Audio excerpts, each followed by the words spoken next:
मैंने पापा की वसीयत कई बार पढ़ी थी, जिसे देखकर मेरा खून खौल रहा था। एक दिन पहले ही मुझे लंदन से अचानक हिंदुस्तान आना पड़ा, क्योंकि मेरे पापा की डेथ हो चुकी थी।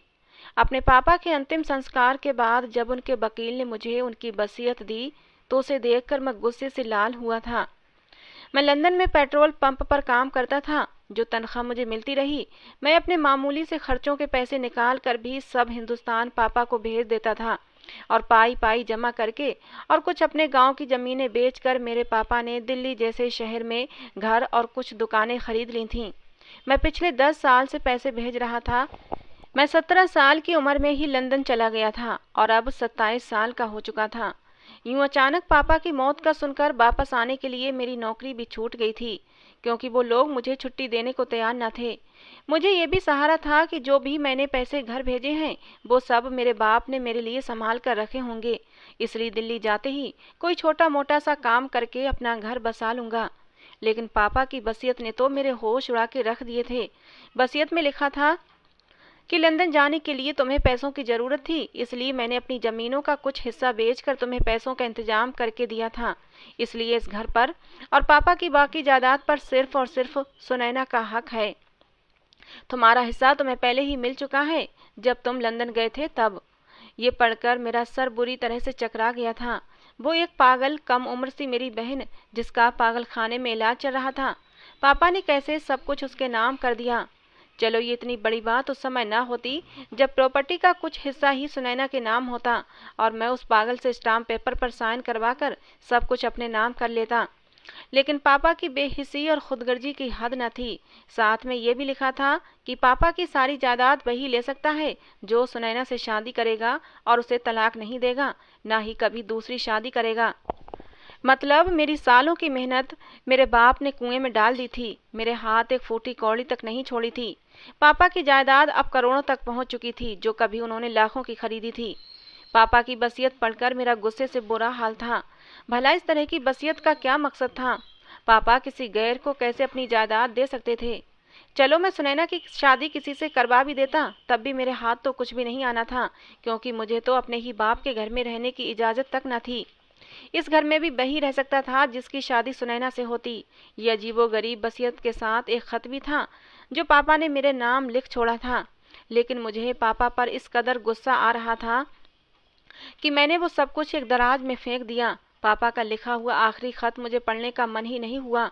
मुझे पता था जरूर मुझसे विनती की गई होगी कि सुनैना पागल है, उसे प्रॉपर्टी की जरूरत है, प्रॉपर्टी के लालच में कोई उसे शादी कर लेगा और उसे जिंदगी भर संभालता रहेगा। तुम मर्द हो, तुम अपना इंतजाम खुद कर लेना। इसी तरह की बातें पापा ने खत में लिखी होंगी, और मेरा दिल बिल्कुल भी खत पढ़ने को नहीं हुआ। इसीलिए मैंने वो खत दराज में डालकर दराज को बंद कर दिया। दूसरे दिन वो वकील मेरे पास आया और कहने लगा, आपको ये घर खाली करना पड़ेगा। आप इस घर में सिर्फ और सिर्फ सुनैना की मौजूदगी या उसकी रजामंदी से ही रह सकते हैं। मैंने गुस्से और हैरत के मिले जुले भाव से कहा, वो पागल है, उसके अंदर इतनी समझ नहीं कि वो अपनी रजामंदी दे सके। और फिर मैं उसका भाई हूँ, ये मेरे ही बाप का घर है। मेरी बात सुनकर वकील कहने लगा कि वसीयत भी आपके ही बाप की बनाई हुई है। आपके पास आज शाम तक का समय है। या तो सुनैना को आप वापस इस घर में लेकर आएं, या फिर मैं शाम को आपको इस घर से निकाल कर घर को ताला लगा दूंगा। वकील ये कहकर वहां से चला गया और मेरा जी चाहा अपना सर दीवार पर दे मारूं। सुनैना उम्र में 22 साल की थी, लेकिन उसकी अक्ल 10-12 साल के बच्चे की थी। फिर उसे गुस्से में चीजें उठा उठा कर मारने की भी आदत थी। मैं कैसे उसे घर लेकर आ सकता था? वो तो मेरे पीछे से मोहल्ले के बच्चों का जीना दूभर कर देती। मैं अंदर ही अंदर बहुत ज़्यादा परेशान हो चुका था, लेकिन मेरे बाप ने मेरे पास कोई दूसरा रास्ता नहीं छोड़ा था।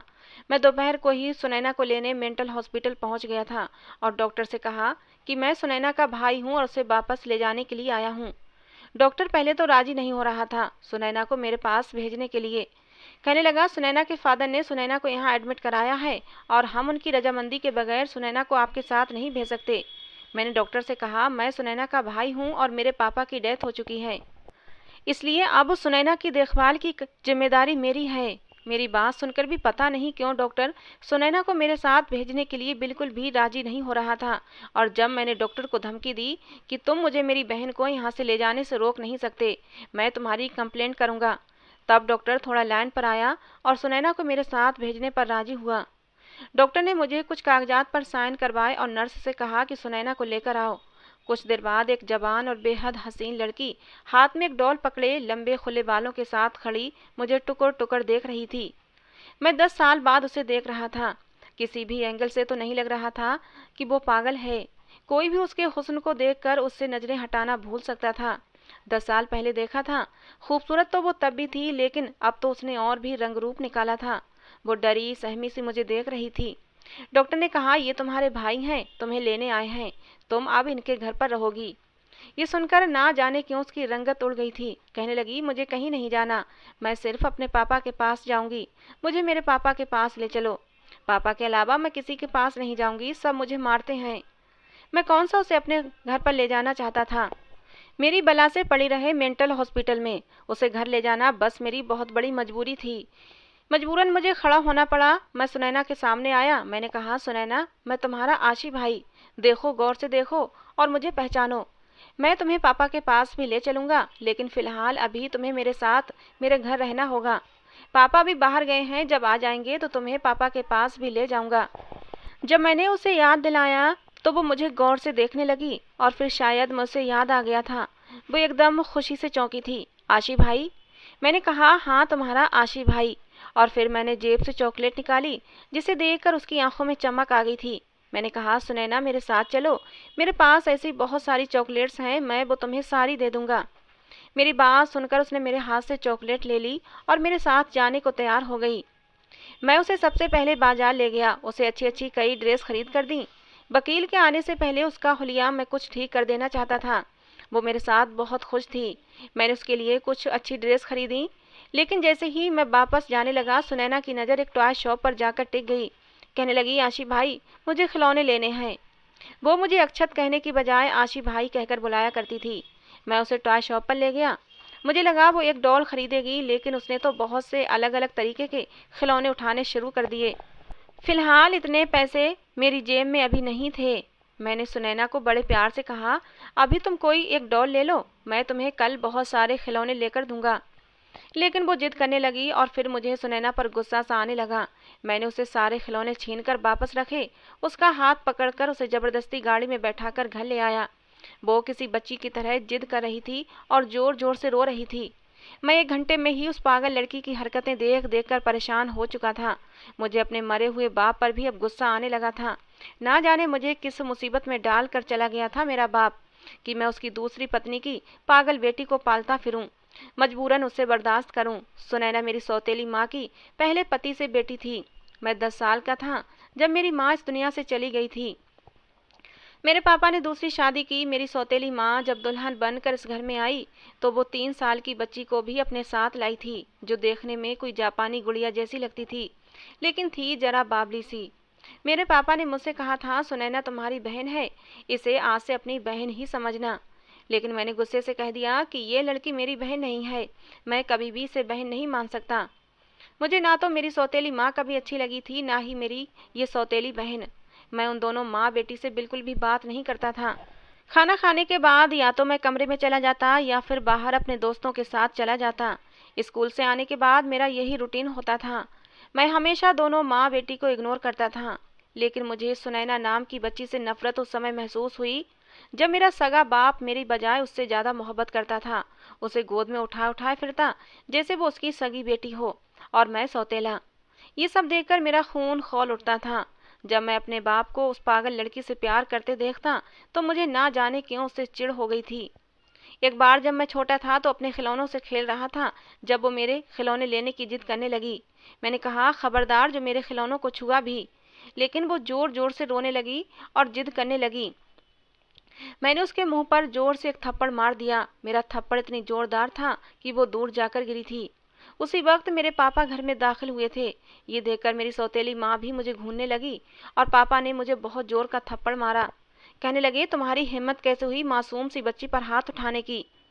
बस उसके बाद मुझे सुनैना से नफरत सी होने लगी थी।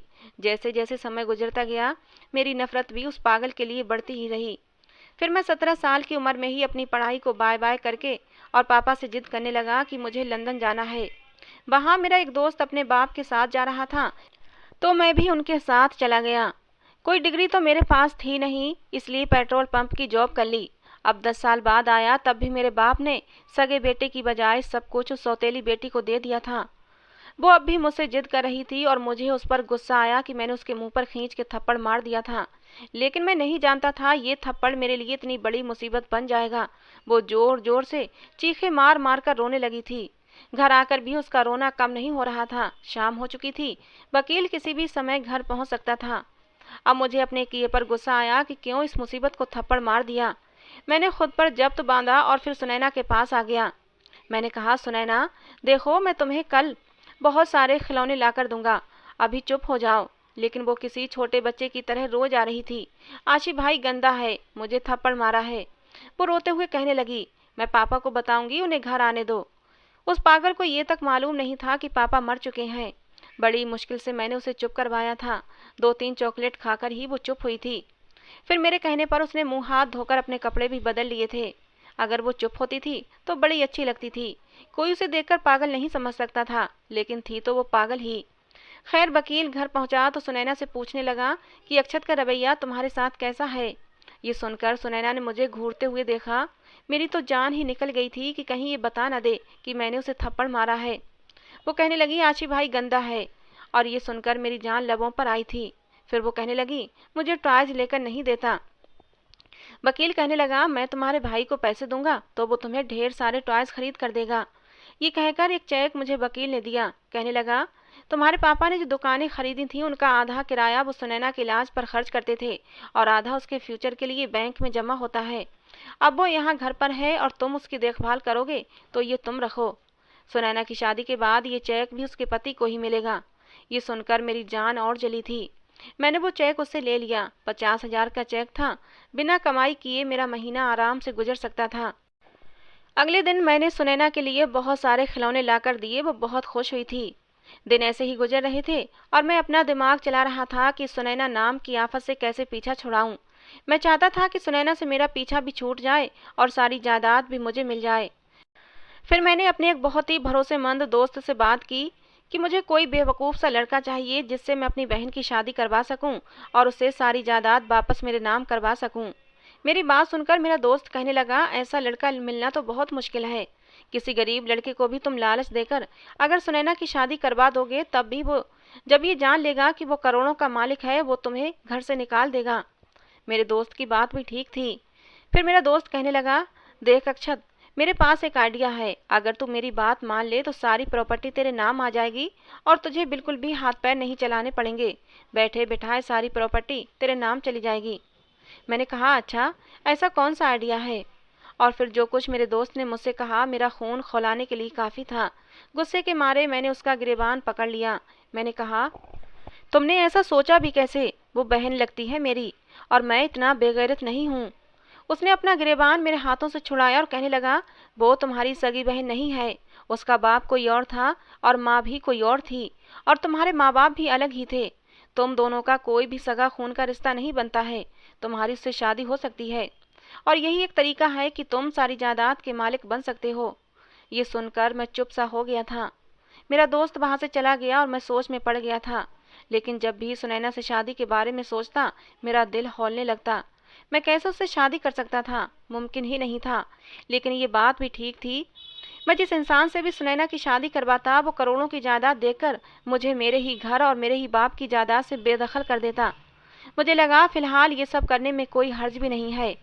मैंने दूसरे दिन अपने दोस्त से कहा, तुम्हारी बात ठीक है।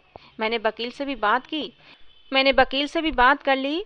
वकील भी मेरे और सुनैना के रिश्ते के बारे में जानता था, इसलिए कहने लगा, ठीक है, लेकिन आपको वसीयत तो याद है ना?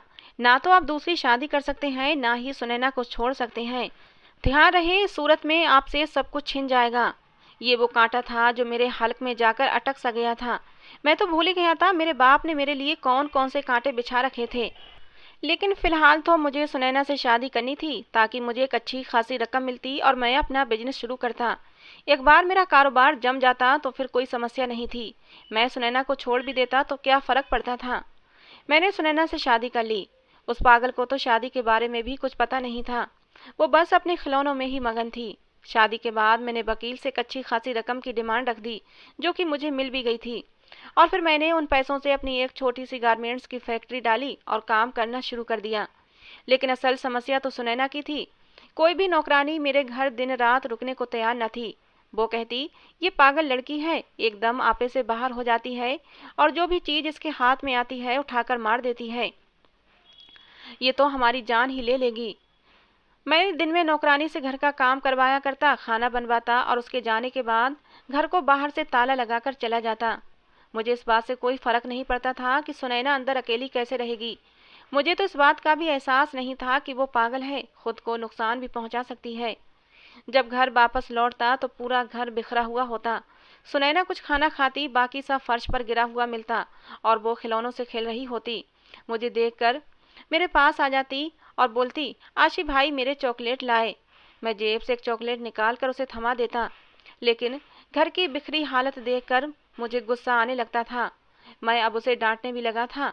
मैं थका हारा घर पहुंचता और घर का हाल देखकर मेरा जी चाहता कि सुनैना का गला दबा दूं। एक बार तो हद ही हो गई। जब मैं घर में दाखिल हुआ तो गैस की स्मेल मेरी नाक से टकराई थी और मुझे समझते देर न लगी कि सुनैना ने गैस सिलेंडर खोल दिया है। मैंने जल्दी जल्दी घर के सारे खिड़की दरवाजे खोल दिए थे और सुनैना को किचन से खींचकर बाहर सोफे पर बिठाया और एक जोरदार थप्पड़ उसके गाल पर रखा था। थप्पड़ इतना जोरदार था कि मेरी उंगली में पहनी अंगूठी उसके गाल पर लगी थी और उसके गाल से खून बहने लगा था। कुछ पल के लिए तो वो कुछ बोल ही नहीं पाई थी और फिर थोड़ी देर बाद उसने रोना शुरू कर दिया था। काफी देर के बाद घर से गैस की स्मेल आना बंद हुई थी। फिर भी मैंने उसे सोफे से हटाया नहीं था और उसे बार बार सवाल कर रहा था कि तुमने सिलेंडर खोला क्यों। वो रोते हुए बताने लगी, मुझे भूख लगी थी और सारा खाना गिर गया था। मैं खुद से खाना बनाने किचन में गई थी, लेकिन मुझसे गैस नहीं चल रहा था। उस दिन मुझे एहसास हुआ कि सुनैना को घर पर अकेला छोड़ना कितना खतरनाक हो सकता है, लेकिन मैं कर भी क्या सकता था। उस दिन के बाद मैंने एक काम करना शुरू कर दिया कि बीच बीच में मैं घर का एक दो चक्कर लगा लिया करता था। लेकिन सुनैना को बंद करके जाना मेरी मजबूरी भी थी। एक रात मैं गहरी नींद सो रहा था जब बादलों की जोरदार आवाज पर मेरी आंख खुली थी। बाहर बारिश के शोर से मुझे एहसास हुआ बहुत तेज बारिश हो रही है। उसी समय मेरे कमरे का दरवाजा यूं खटका जैसे भूचाल आ गया हो। मैंने जल्दी से उठकर दरवाजा खोला। सुनैना बाहर सामने बदहवा सी खड़ी थी। चेहरे की रंगत उड़ी हुई थी, बहुत ज्यादा डरी हुई लग रही थी। मुझे देखते ही मेरे साथ लग गई। मैं तो एकदम जम सा गया था। अब जबकि सुनैना के साथ मेरा रिश्ता बदल गया था, तो सुनैना की इस हरकत पर मेरे दिल की धड़कनें अजीब तरह से धड़क उठी थीं। मैंने एक झटके से सुनैना को खुद से दूर करना चाहा। मैंने गुस्से से सुनैना से कहा, सुनैना ये क्या हरकत थी। सुनैना कहने लगी, आशी भाई मुझे डर लगता है। मैंने कहा, पीछे तो हटो और मुझे भाई मत कहा करो, सिर्फ आशी कहकर बुलाया करो। लेकिन सुनैना बहुत ज्यादा डरी हुई थी। उसे इतना डरा हुआ देखकर मैंने पूछा, सुनैना क्यों डर रही हो, किससे डर लग रहा है। अब भी वो मुझे भींचे हुए थी। मैंने मुश्किल से उसे खुद से जुदा किया था। बारिश बारिश से डर लगता है। वो बुरी तरह से कांप रही थी। उसकी हालत ये थी कि ना जाने उसे क्या हो जाएगा। मैंने उसे अपने बेड पर लिटा दिया। वो मेरा हाथ पकड़कर लेट गई। कुछ देर में ही वो सो गई थी, लेकिन मुझे नींद नहीं आ रही थी। इस बात में कोई शक नहीं था कि वो बहुत खूबसूरत थी। मैं जितना ये चाहता कि उसकी तरफ ना देखूं, लेकिन मेरी नज़र पूरे कमरे में घूम फिरकर उसी पर जा टिक जाती। मैंने जब देखा कि वो गहरी नींद सो गई है तो अपना हाथ उसके हाथों से खींचा और सोफे पर जाकर लेट गया। काफी देर तक सोने की कोशिश करता रहा, लेकिन नींद नहीं आ रही थी। वो पूरी गहरी नींद में जा चुकी थी और मैं उठकर बाहर हॉल में आ गया और वहीं सोफे पर लेटकर सो गया। उन्हीं दिनों मेरी फैक्ट्री में एक लड़की जॉब करने लगी थी, जो अच्छी खासी खूबसूरत थी। मुझे भी अच्छी लगने लगी थी। बहुत जल्दी हम एक दूसरे से शादी करने का इरादा रखते थे। एक बार मैं उसे अपने घर ले आया। उसे देखकर सुनैना के माथे पर बल पड़ गए। कहने लगी, ये मेरे घर क्यों आई है, इसे बाहर निकालो। ये सुनकर मीरा मुझे देखने लगी। कहने लगी, अक्षत तुमने क्यों एक पागल लड़की को घर में रखा हुआ है। मैंने कहा, इसे घर में रखना मेरी मजबूरी है। और फिर मैंने मीरा से कुछ नहीं छुपाया, सब कुछ उसे बता दिया। मीरा कहने लगी, जल्द से जल्द इससे अपना पीछा छुड़ाओ। मैं शादी के बाद इसे बिल्कुल भी बर्दाश्त नहीं करूंगी। मैं ये सुनकर चुप हो गया। मैं मीरा को पसंद करने लगा था, इसलिए मेरी कोशिश थी कि जल्द से जल्द मेरा काम जम जाए तो मैं सुनैना से पीछा छुड़ा लूं। और फिर मुझे मीरा ने एक मशवरा दिया कि मैं सुनैना को स्लो पॉइजन देना शुरू कर दूं। इस पागल लड़की की भी कोई जिंदगी है क्या, इसका तो मर जाना ही अच्छा है। इसी तरह से मेरी जिंदगी की मुश्किलें कम हो सकती हैं। और स्लो पॉइजन से किसी को मुझ पर शक भी नहीं होगा। मुझे मीरा का ये मशवरा अच्छा लगा। मैंने ऐसी ही दवा सुनैना के खाने में मिलाकर उसे देना शुरू कर दी। कभी वो पाउडर आइसक्रीम में डालकर दे देता और कभी खाने में मिलाकर दे देता। मैं भी यही चाहता था कि वो मर जाए। खैर, समय यूं ही गुजरने लगा। एक बार जब मैं घर में दाखिल हुआ, मुझे सुनैना की सिसकियों की आवाज़ें आ रही थीं, लेकिन वो मुझे कहीं भी नज़र नहीं आ रही थी। मैंने उसे पुकारा, लेकिन वो सामने नहीं आई। वो शायद अपने कमरे में थी, क्योंकि उसके रोने की आवाज़ें वहीं से आ रही थीं। मैंने जब उसके कमरे का दरवाज़ा खोला और मैं अंदर दाखिल हुआ, तो मेरी जान ही निकल गई थी। वो एक कोने में डरी सहमी जिस हाल में बैठी थी, मुझे उसे देखकर शर्म आई थी। उसके कपड़े बुरी तरह फटे हुए थे, उसके कमरे का सामान बिखरा हुआ था, उसके बाल भी बिखरे हुए थे। उसके हुलिये और उसके बिखरे हुए बालों को देखकर मुझे समझने में ज़्यादा देर नहीं लगी थी कि कोई उसकी इज्जत को तार तार कर गया था। वो मुझे देखकर डर रही थी। कहने लगी, जाओ यहाँ से, मुझे मत मारो, मैं पापा को बताऊंगी, तुमने मुझे बहुत मारा है। ये कहकर वो रोने लगी। पहली बार मुझे उसकी ये हालत देखकर दुख हुआ था। ऐसा लगा जैसे किसी ने मेरा दिल मुट्ठी में जकड़ लिया हो। पता नहीं क्यों उसकी इस हालत का जिम्मेदार मैं खुद को ठहराने लगा। मैंने उस पर बेड पर पड़ी चादर उठाकर डाल दी, फिर उसके पास बैठ गया। मैंने कहा, मेरे पीछे से कोई आया था? सुनैना, कौन आया था, बताओ मुझे। मेरा बस नहीं चल रहा था कि उस इंसान का खून पी जाऊं जिसने उस मासूम सी लड़की के साथ ये जुल्म किया था। वो बहुत डरी हुई थी, कभी ना में सिर हिलाने लगती तो कभी हाँ में। मैंने कहा, मुझे बताओ, मैं उसे बहुत मारूंगा। और फिर वो दोबारा रोने लगी। कहने लगी, मेरे पापा को बुला दो, मुझे पापा के पास जाना है। मैंने कहा, तुम बताओ कौन आया था, मैं पापा को भी ले आऊँगा। वो घर में अकेली होती थी, ये बात सारे मोहल्ले वाले जानते थे। यकीनन जो कोई भी था इसी मोहल्ले से था। सुनैना कहने लगी, वो जो दूध वाला आता है ना सुबह, वो आया था। आशी भाई, उसने मुझे बहुत मारा, ये देखो मेरे कपड़े। ये कहकर वो अपने फटे बाजू दिखाने लगी। उसका चेहरा, उसके बाजू सब जख्मी थे। पहली बार मुझे उस पर तरस आया था। मैंने प्यार से उसके बालों को सहलाया, उसके जख्मों पर दवा लगाई, सुनैना को अपने साथ लगाया। शायद उसे इसी चीज की जरूरत थी, एक पनाह की, एक सुरक्षा के एहसास की। जिस तकलीफ से वो दो चार थी, मेरी जरा सी मोहब्बत और तवज्जो पर रोने लगी। कहने लगी, आशी भाई, जब पापा मेरे पास थे तो मुझे कोई कुछ नहीं कहता था। मम्मी के मरने के बाद भी मुझे रोना नहीं आया था, क्योंकि पापा मेरे पास थे। लेकिन फिर पापा बीमार रहने लगे, इसलिए मुझे डॉक्टर के घर छोड़ गए। आशी भाई, डॉक्टर अच्छे नहीं होते, वो लोग भी मुझे बहुत मारते थे, जैसे उस दूध वाले ने मारा है। वो डॉक्टर मेरे दोनों हाथ पीछे को बांध देते थे और मेरे मुंह में बहुत सारी रुई घुसाते थे ताकि मैं चीख न सकूं। और फिर मुझे वो मेरे साथ लगी रोए जा रही थी, और ये सब सुनकर मेरा दिल ऐसा था जैसे धड़कना भूल गया था।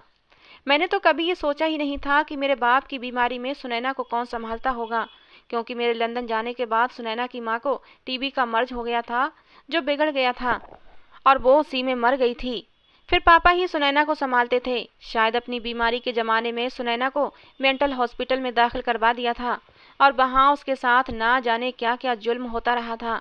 मुझे याद आने लगा कि डॉक्टर बिल्कुल भी राजी नहीं था कि सुनैना को अपने साथ लेकर आऊं, क्योंकि वो सुनैना के साथ जुल्म करता था। सुनैना रात भर सोते हुए भी सिसकियां भरती रही, कभी नींद में डर जाती तो कभी रोने लगती। यही कहती, मेरे पास मत आओ, मैं पापा को बता दूंगी, वो तुम्हें मारेंगे।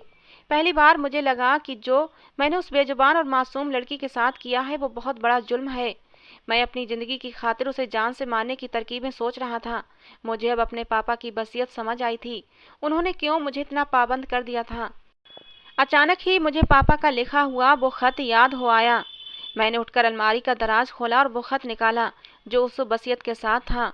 उसे खोलकर देखा तो मेरे पापा ने मुझसे हाथ जोड़कर विनती की थी कि तुम सुनैना से शादी कर लेना और उसे सुरक्षा देना, क्योंकि मुझे तुमसे ज़्यादा किसी और पर भरोसा नहीं है कि वो सुनैना को पनाह दे सकता है।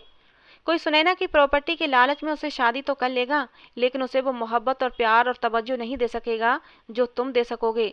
सुनैना मेरी सगी बेटी नहीं है, लेकिन मैंने हमेशा उसे बेटी बनाकर पाला है। उसकी मरती हुई माँ से वादा किया था कि मैं सुनैना को कभी अकेला नहीं छोड़ूंगा। जब मैं बीमार था तो सुनैना की देखभाल की परेशानी होने लगी थी। मैं बीमार इंसान सुनैना की देखभाल नहीं कर सकता था। और फिर मैंने तुम्हें कई बार कॉल किया कि तुम वापस हिंदुस्तान आ जाओ, लेकिन तुम मेरी बात को हर बार इग्नोर कर देते थे कि तुम्हें छुट्टी नहीं मिल सकती। तुम्हारा इंतजार करते करते मैं मौत की दहलीज पर आकर खड़ा हो गया हूँ। सुनैना का इस भरी दुनिया में कोई नहीं है। मरने से पहले मैं जो वसीयत लिख रहा हूँ उसे सुनकर शायद तुम्हें दुख लगे, लेकिन मेरा खत पढ़कर तुम्हें मेरी वसीयत समझ में आ जाएगी। सुनैना को अपनाकर उसे सुरक्षा देना और जिंदगी भर उसका साथ निभाना। सुनैना में अभी बचपना है, वो अपनी उम्र के हिसाब से छोटे बच्चों वाली हरकतें करती है, लेकिन अगर तुम उसका बाहर जाकर किसी अच्छे डॉक्टर से इलाज कराओगे तो वो ठीक हो सकती है। मैं खुद ही उसका इलाज करवाता, लेकिन मेरी जिंदगी ने मुझे इतनी मोहलत न दी। हाथ जोड़कर तुमसे विनती है, अपने मरते हुए बाप की ये बात मान लेना। मैंने वो खत वापस रख दिया। सुनैना अभी तक सोई हुई थी, मगर नींद में भी वो बुरी तरह कांप रही थी। जिस तकलीफ से वो गुजरी थी वो छोटी तो न थी। मैंने अपने आप को कसूरवार समझ रहा था। जब मेरे बाप बीमार थे तो सुनैना की देखभाल के लिए किसी अपने की जरूरत थी। वो मुझे बार बार बुलाते थे, लेकिन मैं छुट्टी न मिलने की वजह बताकर उनकी बात को इग्नोर कर देता था। लेकिन मुझे नहीं पता था कि सुनैना के साथ इतना बड़ा जुल्म हो जाएगा। पापा ने मजबूरी में सुनैना को मेंटल हॉस्पिटल में एडमिट कर दिया था और वहाँ उसके साथ इतना सब कुछ हो गया था, और इस सब का कसूरवार मैं खुद को समझ रहा था। अगर मैं समय से घर आ जाता तो सुनैना के साथ ये सब कुछ ना होता। सुबह जब वो दूध वाला दूध देने आया तो मैंने उसकी अच्छे से खातिरदारी की थी और फिर उसके बाद उसे पुलिस के हवाले कर दिया। और ये देखकर सुनैना बहुत खुश हुई थी। मुझसे कहने लगी, हाँ इसे और मारो, इसे छुरी से काट दो, इसने मुझे बहुत मारा था। मैंने भी उस दूध वाले को लहूलुहान करके रख दिया था। रात को जब मैं सुनैना को खाना खिलाने के लिए निवाला बनाकर उसे खिलाने लगा तो वो कहने लगी, आशी भाई आज इसमें पाउडर नहीं डालोगे। उसकी बात ने मुझे अंदर तक झकझोर के रख दिया था। मैं सुनैना के बचपने का फायदा उठाकर उससे छुपाकर वो स्लो पॉइजन उसके खाने में नहीं डालता था, बल्कि उसके सामने ही थोड़ा सा पाउडर उसके खाने की चीज़ों में डाल देता था, क्योंकि मुझे पता था ये पागल है, इसको कुछ भी समझ नहीं आएगा। और आज जब उसने कहा तो मैं अपने आप से नज़र नहीं मिला पा रहा था। मैंने नाम में सिर हिला दिया। सुनैना कहने लगी, तुम भी चाहते हो ना कि मैं मर जाऊं? उसकी बात सुनकर मैंने अचानक ही उसकी तरफ देखा था। वो ये बात कैसे जानती थी? वो कहने लगी, मैं सबको बुरी लगती हूँ, बस पापा को ही अच्छी लगती हूँ। मुझे पता है मैं वो पाउडर खाऊंगी तो मैं मर जाऊंगी। तुम्हारी दोस्त उस दिन यही तो कह रही थी। शायद वो मेरी और मीरा की बातें सुनकर कुछ कुछ समझ चुकी थी।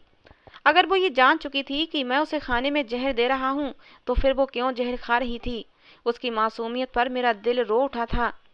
फिर वो कहने लगी, तुम मुझे जहर मत दो, अपने दोस्त को अपनी दुल्हन बना लो, मुझे बस मेरे पापा के पास छोड़ दो, मुझे पापा के पास जाना है। मैंने सुनैना को कोई जवाब नहीं दिया और बस उसे खाना खिलाता रहा। दूसरे दिन मैंने मीरा से कह दिया कि मैं उसे शादी नहीं कर सकता। मैंने ये कहकर फ़ोन बंद कर दिया था। मुझे अब सुनैना का इलाज करवाना था और मैंने नोट किया था वो प्यार से हर बात मान जाती थी। मेरी जरा सी तवज्जो पाकर वो पहले से बहुत अच्छी हो गई थी। घर को भी साफ सुथरा रखने लगी थी। मेरे बहुत से छोटे मोटे काम भी कर देती थी। जहाँ दवा असर न करे वहाँ प्यार असर कर जाता है। मेरी मोहब्बत का ही असर था कि सुनैना पहले से अच्छी होने लगी थी। मैंने अपना कारोबार अपने मैनेजर के हवाले किया और सुनैना को लेकर लंदन चला गया। वहाँ मैंने एक अच्छे से डॉक्टर से सुनैना का चेकअप करवाया और सुनैना का इलाज करवाने लगा। धीरे धीरे सुनैना ठीक होने लगी थी। उसको हमारे रिश्ते के बारे में भी समझ आने लगी थी। मैंने उसे पापा के बारे में भी बता दिया था कि पापा अब इस दुनिया में नहीं हैं। पहले तो वो बहुत रोई थी, लेकिन जल्दी ही वो संभल गई थी। अब मुझे आशी भाई नहीं अक्षत कहकर बुलाया करती थी, क्योंकि उसे हमारे रिश्ते की समझ आ गई थी। पूरे 6 महीने के बाद जब मैं लंदन से घर वापस आया, उस समय तक सुनैना बिल्कुल ठीक हो चुकी थी। और इन 6 महीनों में सुनैना का ध्यान रखते रखते मैं उसकी मोहब्बत में पूरी तरह डूब चुका था। और सुनैना भी तो मेरे बिना एक पल भी कहीं नहीं रुकती थी। हमेशा मेरे साथ लगी रहती और मुझसे कहती, मुझे छोड़कर मत जाना अक्षत, मैं तुम्हारे बगैर मर जाऊंगी। मैंने भी सुनैना से वादा किया था कि मैं तुम्हें छोड़कर कहीं नहीं जाऊंगा। जब मैं और सुनैना अंदर कमरे में दाखिल हुए तो कमरे की डेकोरेशन देखकर सुनैना चौंक पड़ी थी और अगले ही पल उसके चेहरे पर शर्म की लाली दौड़ गई थी। मैंने अपने दोस्त को अपने आने की खबर दे दी थी और मैंने उसे समझा दिया था कि उसे क्या करना है। हमारी शादी को 8 महीने होने वाले थे और अभी तक मैंने सुनैना को छुआ भी नहीं था। सुनैना अब पूरी तरह ठीक थी और अब मैं सुनैना के साथ अपनी शादीशुदा जिंदगी की शुरुआत करना चाहता था। आज की रात हमारी सुहाग रात थी। मेरे दोस्त ने सारी तैयारियां कर रखी थीं और जैसे ही हम कमरे में दाखिल हुए, गुलाबों की महकती खुशबू और सजे हुए कमरे ने सुनैना को चौंका दिया था। उसके चेहरे पर छाई शर्म की लाली और झुकी हुई पलकें मेरा दिल बेकाबू कर गई थीं। मैंने सुनैना को बाजू से पकड़कर बेड पर बिठाया। मैंने सुनैना से कहा, सुनैना, आज की रात हमारी ज़िंदगी की नई शुरुआत है। इससे पहले जो कुछ भी मैंने तुम्हारे साथ किया, आशा करता हूँ तुम मुझे माफ़ कर दोगी। सुनैना ने कहा, मैंने तो कब का तुम्हें माफ़ कर दिया है अक्षत, और दिल से तुम्हें स्वीकार भी कर लिया है। मैंने मुंह दिखाई में सुनैना को सोने की चैन पहनाई जिस पर ए और एस बना हुआ था। ये मैंने स्पेशल सुनैना के लिए बनवाई थी। और इस गिफ्ट को पाकर सुनैना की आंखों में खुशी के आंसू आ गए थे और खुशी के मारे वो मुझसे लिपट गई थी। मैंने भी उसे अपनी बाहों के घेरे में कस के भर लिया था। ये रात हमारी ज़िंदगी की यादगार रात थी। आगे हमारी ज़िंदगी बहुत ही खूबसूरत होने वाली थी। तो दोस्तों, ये थी आज की हमारी कहानी। आपको कैसी लगी ज़रूर बताना। पसंद आई हो तो प्लीज़ लाइक करना। दोस्तों, जाते जाते कहानी को लेकर अपनी राय ज़रूर देना, जिससे कि हमें पता लगे कि आपको हमारी कहानी पसंद आती है या नहीं। कहानी को अंत तक सुनने के लिए आप लोगों का बहुत बहुत धन्यवाद। दोस्तों, मिलते हैं अगली किसी नई कहानी के साथ।